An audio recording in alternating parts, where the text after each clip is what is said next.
बिस्मिल्लाहिर्रहमानिर्रहीम। अस्सलाम वालेकुम स्टूडेंट्स,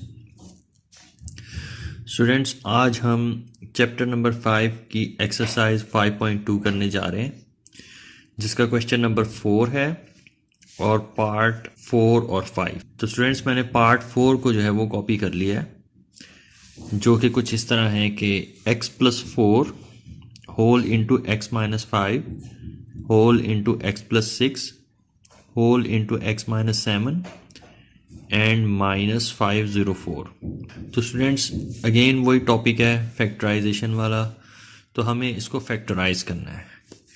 तो हम यहाँ पे भी जो है लास्ट वीडियो की तरह, जो पिछली वीडियो थी उसमें हमने एडिटिव प्रॉपर्टी लगाई थी, तो इसमें भी हमने एडिटिव प्रॉपर्टी को इंट्रोड्यूस करवाना। हमारे पास यहाँ पे जो फर्स्ट टर्म आ रही है वो x+4 है। अगर हम 4 -5 करें तो हमारा आंसर -1 आता है। इन दोनों को ऐड करने से यानी 6 - 7 लिखने से हमारा आंसर -1 आता है। तो स्टूडेंट्स, यही हमने देखना होता है कि हमारा जो वैल्यूज़ निकल के आ रही हैं रिजल्ट्स में वो सेम होनी चाहिए। इस तरीके से हम जो है आसानी के साथ इसको फैक्टराइज कर सकते हैं। तो अब हम इस एडिटिव प्रॉपर्टी को अप्लाई कर लेते हैं, यानी 4 - 5 ये इसी के साथ हमने एक्सपेंड कर देना है और 6 - 7 को इन दोनों को इकट्ठे एक्सपेंड करेंगे। तो एक्सपेंशन में फिर ये है कि इसको मल्टीप्लाई किया जाता है, तो इसको हम अब मल्टीप्लाई करवाते हैं। फर्स्ट ब्रैकेट स्टार्ट करते हैं। सबसे पहले x से मल्टीप्लाई करवाएंगे x-5 को, तो x टाइम्स x-5, और फिर +4 से मल्टीप्लाई करवाएंगे x-5 को, तो +4 x-5। हमने यहाँ पे ब्रैकेट को क्लोज कर देना है। तो हमने अगेन स्क्वायर ब्रैकेट से स्टार्ट करना है और x से x-7 को मल्टीप्लाई करवाएंगे, तो x टाइम्स x-7 होल, और +6 से भी x-7 को मल्टीप्लाई करवाएंगे, तो ये है 6 times x-7 whole, bracket close और स्क्वायर ब्रैकेट क्लोज, और साथ में -504 को कंबाइन कर देंगे, -504। तो स्टूडेंट्स, अब हमने इनको एक्सपेंडेड फॉर्म में लिखना है। हमने मल्टीप्लाई करवा देना है। x time x is x², x times -5 is -5x। ये स्टूडेंट्स हो जाएगा हमारे पास +4x, और प्लस माइनस आर माइनस, 4 5 20। ये एक वैल्यू निकल के आ जाएगी, और सेकंड जो वैल्यू होगी उसको भी हमने एक्सपेंड करना है, तो ये x², ये स्टूडेंट्स -7x, ये +6x, और ये plus minus are minus, 6 7 are 42। तो इस तरीके से हमने इसको एक्सपेंड कर दिया है, और साथ में -504 को कंबाइन कर लेंगे। अब फर्दर हम इसको सिंप्लीफाई करते हैं, तो देखते हैं हमारे पास क्या वैल्यू निकलती है। तो x² -5x और +4x, इसका आंसर आता है हमारे पास -x, और साथ में -20। इसको हमने सेपरेट ब्रैकेट में, और इसको भी हम सिंप्लीफाई कर लेंगे, ये हो जाएगा x², तो -7x और +6x का भी आंसर -x आता है, और ये -42 को हमने इसके साथ कंबाइन कर देना है, साथ में -504। स्टूडेंट्स, अब आपको अंदाज़ा हो गया होगा कि क्यों मैंने एडिटिव प्रॉपर्टी लगाई थी यहाँ, जहाँ पे हमारे पास जो रिजल्ट्स निकलते थे -1 दोनों सेम आते थे। तो ये इसकी वजह ये थी कि हमारे पास जो टर्म्स है ब्रैकेट के अंदर वो सेम हो जाए। तो एटलीस्ट इसमें इन दोनों ब्रैकेट्स के अंदर 2 टर्म्स जो हैं वो सेम है, जैसे x² यहाँ भी है और -x² यहाँ भी है, और -x यहाँ भी है और -x यहाँ भी है, तो एटलीस्ट 2 टर्म्स जो हैं सेम हो जाएंगी। तो फिर हमें आसानी हो जाएगी इसको मज़ीद इसको फैक्टराइज करने। तो स्टूडेंट्स, अब आप देख सकते हैं यहाँ पे x² -x है, यहाँ पे भी x² -x है। तो आपने यहाँ पे सपोज कर लेना है कि late x² -x be y। तो अगर हम y को सब्सटीट्यूट करते हैं एक्स स्क्वायर माइनस एक्स की जगह पे, तो ये हो जाता है हमारे पास y minus 20 whole into y minus 42 minus 504।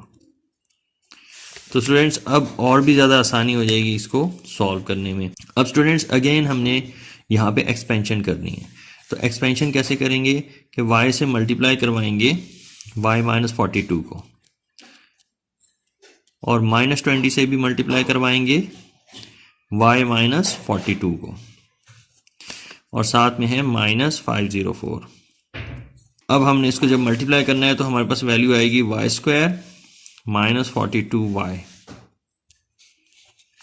और ये हो जाएगा हमारे पास माइनस 20y और माइनस माइनस प्लस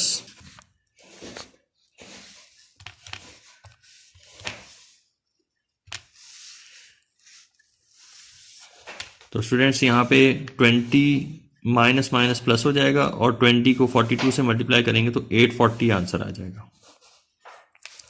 और साथ में हमारे पास यहाँ पे माइनस 504 है। अब स्टूडेंट्स फर्दर हम इसको सिंप्लीफाई करते हैं तो हमारे पास ये आएगा y स्क्वायर, और इन दोनों टर्म्स को हम सेट ऑफ कर सकते हैं क्योंकि ये लाइक टर्म्स हैं।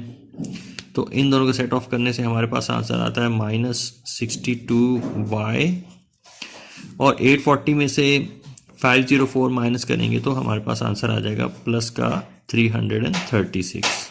तो अगेन स्टूडेंट्स हमारे पास यहाँ पे एक क्वाड्रेटिक इक्वेशन आ गई है, तो इसकी हम मिड टर्म ब्रेक करेंगे। तो मिड टर्म ब्रेक करने के लिए अगेन हम जो है लास्ट वीडियोस की तरह के लीडिंग वेरिएबल की जो कोएफिशिएंट होती है इससे हम मल्टीप्लाई करवा देते हैं जो लास्ट टर्म होती है उससे। तो लास्ट टर्म है हमारे पास 336, तो 1 टाइम्स 336 इज 336 प्लस का 136 हो जाएगा, प्लस का 336 हो जाएगा, और चूंकि इसकी मिड टर्म में माइनस 62 है तो लिहाजा इसके नीचे माइनस 62 लिख दें। अब स्टूडेंट्स हमने 336 के फैक्टर्स जो है वो फाइंड करने हैं। तो लेट्स सी कि अगर हम 4 से स्टार्ट करें, 4 से अगर हम स्टार्ट करें कि 4 कितने ज़्यादा 336 होता है, तो 4 8s are 32 and 4 4s are 16, तो 4 टाइम्स 84 इज 336। लेकिन स्टूडेंट्स 84 में से अगर हम 4 माइनस करते हैं तो आंसर 80 आता है, तो हमारे पास ऐड करने से माइनस 62 आंसर आना चाहिए, तो लिहाजा ये ऑप्शन जो है वो कैंसिल हो जाएगी। अब हम इसको 5 से अगर डिवाइड करना चाहे तो 5 के टेबल में जो है वो 336 नहीं आता, तो ये ऑप्शन भी हमारे पास कैंसिल हो जाएगी। अब हम इसको डिवाइड करने की कोशिश करेंगे 6 से, तो 6 जो है 336 को हम 6 से अगर डिवाइड करें तो हमारे पास आंसर आता है इसका 6 5s are 30 और 6 6s are 36। तो स्टूडेंट्स ये 6 टाइम्स 56 जो है हमारे पास 336 होता है। तो अगर हम 6 में ऐड कर दें 56 को, 6 में ऐड कर दें 56 को, हमारा आंसर आएगा 62। तो इस तरीके से स्टूडेंट्स ये दोनों जो कंडीशंस हैं यहाँ पे अब हमारी फुलफिल हो रही हैं, यानी मल्टीप्लाई करने से 336 आ रहा है और ऐड करने से 62 आंसर आ रहा है। लेकिन स्टूडेंट्स यहाँ पे ये नेगेटिव 62 है, तो लिहाजा हमें दोनों फैक्टर्स को नेगेटिव करना पड़ेगा, यानी -6 मल्टीप्लाइड बाय -56। तो ये हो जाएगा हमारे पास माइनस माइनस प्लस 656 आर 336, और अगर हम -6 में ऐड कर दें -56 को तो हमारा आंसर -62 आएगा। तो इस तरीके से हमने जो है इसकी जो पॉलिनोमियल है इसकी मिड टर्म को ब्रेक कर देना है 62y को। 62y की जगह पे अब -6y और -56y आएगा। तो अब हम इसको दोबारा से लिख लेते हैं, y स्क्वायर -62y की जगह पे -6y और -56y, और साथ में +336 लिखेंगे। तो स्टूडेंट्स अब हम इन दोनों टर्म्स को अगर ऐड करें तो हमारा आंसर -62y आता है। अब हमने स्टूडेंट्स इस तरीके से जब मिड टर्म ब्रेक कर देनी है तो हमने फर्स्ट टू टर्म्स में से जो है कॉमन्स निकालने हैं। तो फर्स्ट टू टर्म में कॉमन जो है वो y है, तो अनकॉमन वैल्यूज आ जाएंगी ब्रैकेट के अंदर y -6, और नेक्स्ट टू टर्म्स में जो कॉमन है वो है -56। तो यहाँ भी हमारे पास वैल्यू आएगी y माइनस प्लस 56, 6 आर 336। तो स्टूडेंट्स हमारे पास ये जो ब्रैकेट की जो पैरेंथेटिकल की जो वैल्यूज़ हैं, पैरेंथेटिकल वैल्यूज सेम होनी चाहिए। यानी यहाँ अगर y -6 आया है तो वहाँ पे भी y -6 आना चाहिए। तो इस तरीके से अगर हम इसको फैक्टराइज फॉर्म में लिखना चाहें तो हम लिखेंगे y -6 होल इंटू y -56। तो इस तरीके से हमने इसको फैक्टराइज कर लिया है, लेकिन अभी हमने y की वैल्यू रीसब्स्टिट्यूट करनी है। हमने सपोज किया था कि y is equal to x² - x। y की इसी वैल्यू को रीसब्स्टिट्यूट करेंगे फैक्टराइज्ड फॉर्म में। तो y की जगह पे उसकी वैल्यू पुट करेंगे तो x² - x -6, और सेकंड ब्रैकेट में भी अगर हम y की वैल्यू सब्स्टिट्यूट करते हैं तो इसमें भी x² - x -56। तो इस तरीके से हमने फैक्टराइज कर लिया इसको, लेकिन स्टूडेंट्स अभी भी फर्दर फैक्टराइजेशन हो सकती है। तो अगर हम स्क्वायर ब्रैकेट से स्टार्ट करें इसको और इसकी मिड टर्म को ब्रेक करें तो स्टूडेंट्स हमें पता है कि 2 3s are 6 होता है। बड़ी वैल्यू को नेगेटिव रखना पड़ेगा यानी 3 को, और 2 जो है वो पॉजिटिव रहेगा। तो 2 - 3 = -1 आता है यानी -x। तो हमने इसको इस तरीके से इसकी मिड टर्म जो है ब्रेक कर लेनी है। तो x² प्लस 2x -3x और -6 और स्क्वायर ब्रैकेट क्लोज कर देने। अब स्टूडेंट्स आप अगर इन दोनों को सेट ऑफ करें 2x - 3x तो हमारे पास आंसर -x आता है। लेकिन अगर -3 को +2 में मल्टीप्लाई करें तो हमारे पास आंसर -6 आएगा। तो हमने इस तरीके से इसकी मिड टर्म को ब्रेक कर दिया। नेक्स्ट जो ब्रैकेट है उसको भी इसी तरीके से इसकी भी मिड टर्म ब्रेक हो रही है, क्योंकि हमें पता है 7 8 = 56 है और 7 - 8 इज़ -1 आता है। तो इसकी भी मिड टर्म इसी तरीके से ब्रेक कर लेंगे। तो हमारे पास ये x² प्लस की वैल्यू को पहले लिख देंगे, ये हो जाएगा हमारे पास 7x और ये हो जाएगा -8x और साथ में -56 और स्क्वायर ब्रैकेट को क्लोज कर देंगे। अब स्टूडेंट्स आप देख सकते हैं कि 7x - 8x इज -x और +7 को -8 से मल्टीप्लाई करें तो हमारे पास आंसर आता है -56। तो इस तरीके से हमने इसकी मिड टर्म को ब्रेक कर दिया। अब हम इनमें से कॉमन्स निकालेंगे। तो फर्स्ट टू टर्म्स में जो कॉमन होंगे वो हमने बाहर निकाल लेने हैं। स्क्वायर ब्रैकेट से स्टार्ट करेंगे। इन दोनों में कॉमन जो है वो x है, तो अनकॉमन जो होगा वो x + 2 होगा। इन दोनों टर्म्स में नेक्स्ट टू टर्म्स में जो कॉमन है वो -3 है, तो ब्रैकेट में आएगा हमारे पास x + 2। तो स्क्वायर ब्रैकेट हमने क्लोज कर देने हैं और नेक्स्ट जो पॉलिनोमियल है उसको भी हमने इसी तरीके से फैक्टराइज कर लेना है।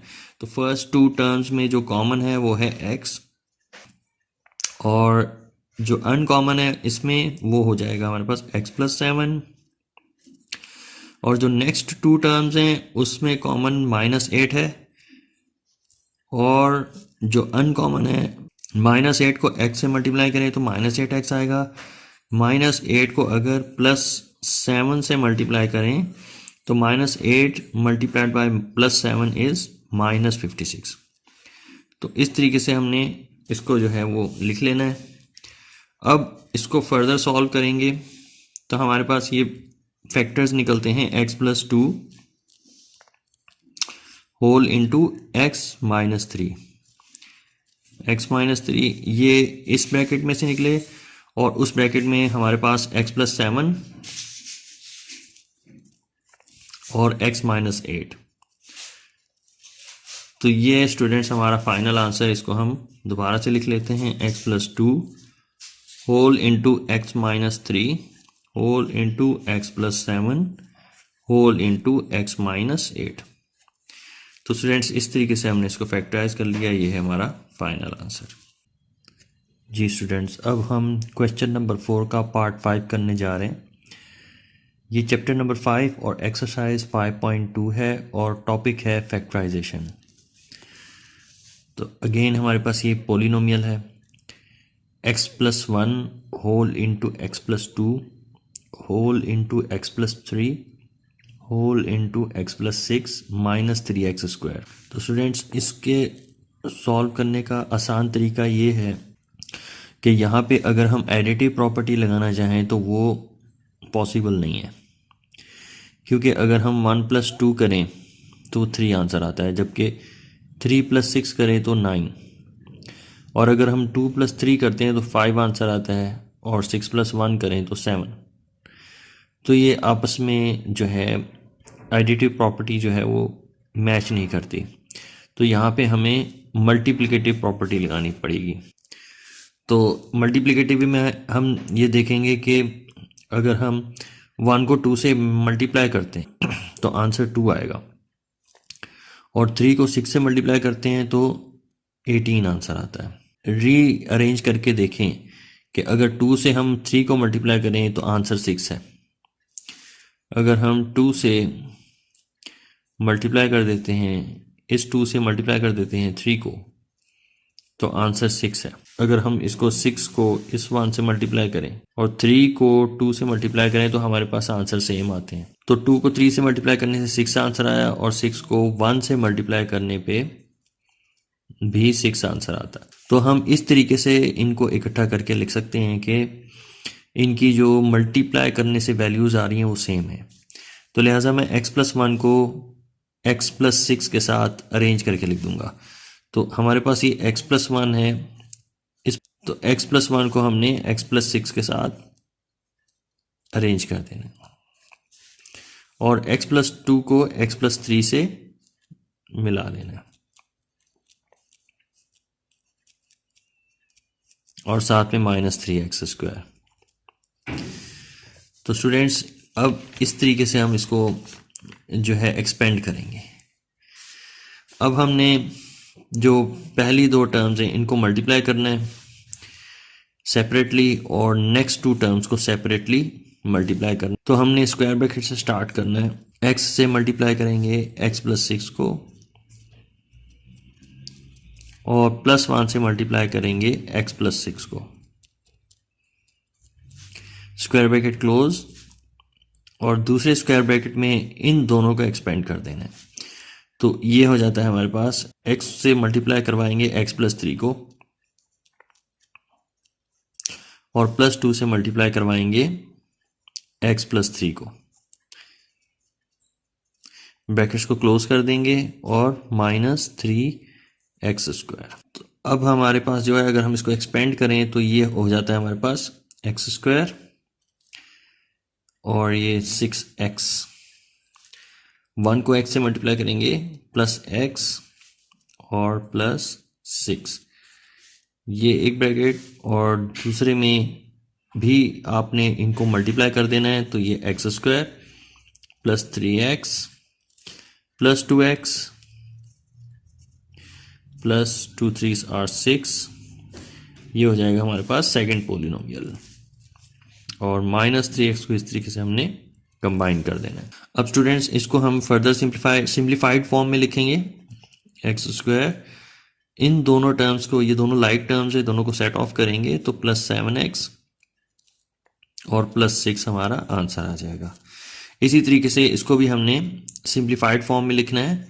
तो ये एक्स स्क्वायर और ये जो लाइक टर्म्स हैं 3x प्लस 2x, इसको इकट्ठा करके लिख देंगे तो प्लस 5x हो जाएगा, और ये प्लस 6, इसको ब्रैकेट में क्लोज करेंगे, और माइनस 3x स्क्वायर। अब स्टूडेंट्स जो लाइक टर्म्स हैं दोनों ब्रैकेट्स के अंदर, उनको हमने इकट्ठा कर लेना है, यानी एक्स स्क्वायर यहाँ है और एक्स स्क्वायर यहाँ पे भी है, जबकि 6 यहाँ है और 6 वहाँ पे भी है। तो मैं एक्स स्क्वायर को 6 के साथ इकट्ठा करके लिखूंगा तो एक्स स्क्वायर प्लस 6 लिखूंगा, और 7x को जो है मैं सेपरेट कर लूंगा, प्लस 7x। ये हमने इस तरीके से इसको रीअरेंज कर लेना है सिंपल। इसी तरीके से सेम इसी तरीके से इसको भी सेपरेट कर लेना है। तो x square plus 6 plus 5x whole minus 3x square. तो अब स्टूडेंट्स, अब मैंने इसको रीअरेंज कर लिया तो हमें पता चल गया कि x square plus 6 first bracket में भी है, यानी ये जो वैल्यू है दो टर्म्स ये सेम है दूसरी ब्रैकेट के दो टर्म से। तो यहाँ पे हम सिंपल तरीके से सॉल्व करने के लिए हम क्या करते हैं कि सपोज कर लेते हैं let x square plus 6 be y. तो इसको अगर हम y की वैल्यू दे दें तो हम इसको बहुत आसानी से सॉल्व कर सकते हैं। तो ये हो जाएगा हमारे पास y प्लस 7x, यानी एक्स स्क्वायर प्लस 6 की जगह पे उसकी वैल्यू y पुट कर देंगे। तो हमने y पुट कर दिया और प्लस 7x जो है एज इट इज़ आ जाएगा। ये एक ब्रैकेट में और सेकंड ब्रैकेट में भी इसी तरीके से हमने इसकी वैल्यू y पुट कर देनी है और plus 5x y plus 5x और साथ में इसको अटैच कर देना है माइनस 3x स्क्वायर के साथ। अब स्टूडेंट्स हम यहाँ पे अगेन इसको एक्सपेंड करेंगे। तो अगर हम इसको एक्सपेंड करते हैं तो y को मल्टीप्लाई करवाएंगे इस पूरी वैल्यू से, यानी y प्लस 5x से, और प्लस 7x, ये ब्रैकेट क्लोज कर देते हैं, और प्लस 7x से मल्टीप्लाई करवाएंगे अगेन y प्लस 5x से। हमने इसको इस तरीके से एक्सपेंड कर देना है माइनस 3x स्क्वायर। तो जब एक्सपेंड करेंगे तो हमारे पास जो वैल्यूज आएंगी निकल के वो होंगी y square plus y times 5x is 5xy plus 7x times y is 7xy plus 7x times 5x। तो 7 5s are 35 और x time x is x square और साथ में माइनस 3x स्क्वायर। अब फर्दर इसको सॉल्व करते हैं तो ये हमारे पास होगा वाई स्क्वायर। जो लाइक टर्म्स है स्टूडेंट्स इनको हम सेट ऑफ कर देंगे, जैसे ये एक्स वाई की टर्म है ये भी एक्स वाई की टर्म है, इन दोनों को हमने सेट ऑफ कर देना है। तो 5 प्लस 7 इज 12, तो प्लस 7 प्लस 12 एक्स वाई इसका आंसर आ जाएगा। तो प्लस 12 एक्स वाई और 35 ये भी लाइक टर्म्स हैं, ये भी एक्स स्क्वायर है और ये भी एक्स स्क्वायर है, दोनों को हमने सेट ऑफ कर देना है। तो 35 minus 3 is plus 32 x square. तो स्टूडेंट्स ये भी कुछ क्वाड्रेटिक फॉर्म में पॉलिनोमियल आ चुकी है, तो इसकी भी अगर हम मिड टर्म ब्रेक करें तो इसको इजीली सेट ऑफ कर सकते हैं, इजीली इसकी मिड टर्म को ब्रेक कर सकते हैं। तो अगर हम इसको लिखें कि वाई स्क्वायर और 32 हमें पता है स्टूडेंट्स के 4 8 जा 32 होता है, 4 times 8 is 32 and 4 plus 8 is 12। तो स्टूडेंट्स आप देख सकते हैं 32 है और यहाँ पे जो है 12 है मिड टर्म में। तो इस तरीके से हमने इसकी मिड टर्म को ब्रेक कर दिया। तो 4xy plus 8xy plus 32x square. तो इस तरीके से हमने इसकी मिड टर्म को ब्रेक किया है। अब हमने स्टूडेंट्स फर्स्ट टू टर्म में से कॉमन्स लेने हैं। फर्स्ट टू टर्म में कॉमन जो है वो y है और जो अनकॉमन होगी वो ब्रैकेट के अंदर आएंगी वैल्यूज, तो y plus 4x। Next two terms में स्टूडेंट्स हमारे पास जो कॉमन है वो है plus 8x। 8 1s are 8, 8 4s are 32, यानी 8 का फैक्टर भी कॉमन है वो जो मैंने बाहर निकाला, और इन दोनों टर्म्स में x भी कॉमन है, यहाँ पे भी x है यहाँ पे भी x स्क्वायर, तो वो भी मैंने कॉमन के तौर पे एज अ कॉमन बाहर निकाला। तो अनकॉमन जो होगी वैल्यूज वो इसके ब्रैकेट में आएंगी। तो 8x time y is 8xy plus 8 4s are 32 और x time x is x square. तो स्टूडेंट्स हमारी जो पैरेंथेटिकल टर्म्स हैं वो सेम होनी चाहिए, इधर भी y प्लस 4x है और यहाँ पे भी y प्लस 4x है। तो अब हम इसको फैक्टराइज फॉर्म में लिख लेते हैं स्टूडेंट्स। ये हो जाएगा कुछ y plus 4x whole into y plus 8x, y plus 8x। X square plus 6। तो y की जो इसी वैल्यू को हमने रीसब्स्टिट्यूट कर देना है इस पूरी टर्म्स में। तो y की जगह पे हमने एक्स स्क्वायर प्लस 6 लिख देना है अगेन। तो एक्स स्क्वायर प्लस 6 इस y की जगह पे आ जाएगा और प्लस 4x होल इंटू इस y की जगह पे भी एक्स स्क्वायर प्लस 6 आ गया और साथ में प्लस 8x। तो अब स्टूडेंट्स हमने इसको रीअरेंज करके लिख लेना है, जो मिड टर्म होगी वो सेंटर में आएगी। तो हमने इसको लिख लेना है x square plus 4x plus 6 whole into x square plus 8x plus 6। तो इस तरीके से स्टूडेंट्स हमने इसको रीअरेंज करके लिख दिया। अब ये फर्दर जो है फैक्टराइज नहीं होता, तो यही इसका जो है वो फाइनल आंसर है, यही इसकी सिंप्लीफाइड फॉर्म है।